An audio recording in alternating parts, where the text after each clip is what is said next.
White's last move is just a retreat, but it ends the game on the spot.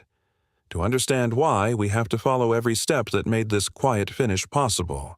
So rewind all the way to move 1. This is a full game lesson about how an attack gets built, not a random tactics clip.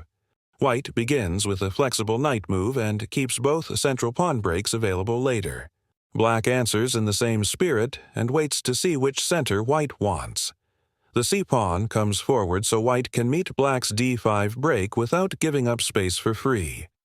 Black mirrors with the c-pawn and keeps the structure flexible. White prepares the bishop before revealing the real plan. Black matches the fianchetto and keeps everything solid. The second knight adds pressure to d5 and e4, so White is ready for a central fight. Black strikes in the center at once and refuses a slow setup. White resolves the tension immediately and asks Black which knight will recapture. The knight recaptures, so the other knight is still free for the next forcing line. Now the bishop joins the long diagonal and the pieces start pointing toward the queenside. Black completes the mirror setup, and the position still looks peaceful on the surface. This check is the first real turn in the story because it forces Black to declare the queenside knight. The knight goes to c6, and now White knows exactly which piece can be chased and traded. The knight jump keeps the initiative and asks another direct question before Black can settle. Black retreats, and now the structure around c6 can be damaged. This is the strategic bargain of the game. White gives up the bishop pair to damage Black's queenside structure. Black recaptures, but the doubled c-pawns will stay on the board as targets. Now the queen keeps checking instead of going home, and White wins time while the king stays in the center. Black blocks with the bishop, but that piece is now tied to defense instead of free development. White finally collects the loose pawn and turns the earlier forcing line into real material. This pawn move hits the knight, but it also creates a hook on the king side.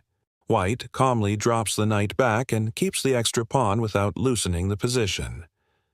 The rook comes to the open file and starts asking the queen where she really wants to live. Caruana keeps the queen active on the 5th rank instead of drifting backward. The bishop lands on h3 and starts poking at White's kingside, so now White has a concrete nuisance to solve.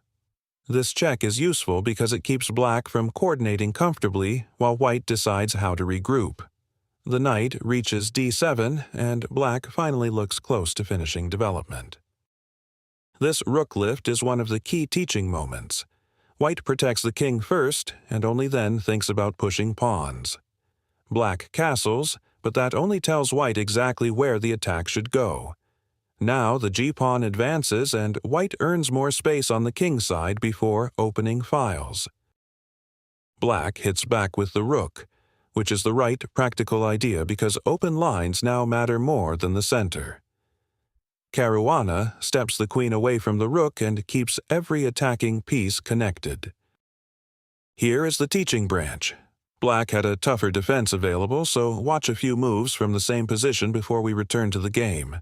The queen move coordinates with the rook and asks White to prove the attack the long way. White still improves the rook because the g-file is the real highway into the attack. Black brings the rook behind the queen side and makes White work much harder for the finish.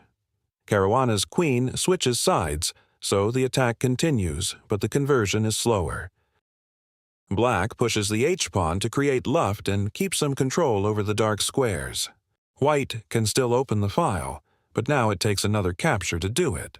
Black recaptures and keeps pieces on the board, which is why this defense is more stubborn than the game move. White still wins material here, but notice the difference. Black made White prove the attack move by move. Go back to the real game. Wei chose the knight jump instead, and that is where the position finally cracks. This knight jump looks energetic, but it is the inaccuracy that lets White take over for good. White removes the knight at once and strips away the defender Black was relying on. Black recaptures, but now the rook is pulled away from the c-file and the back rank is less coordinated. This retreat is the strongest finish on the board. White covers the loose squares, the bishop on h3 is stranded, and Black has no real attack left. That is why the resignation makes sense. The whole lesson is in the build-up.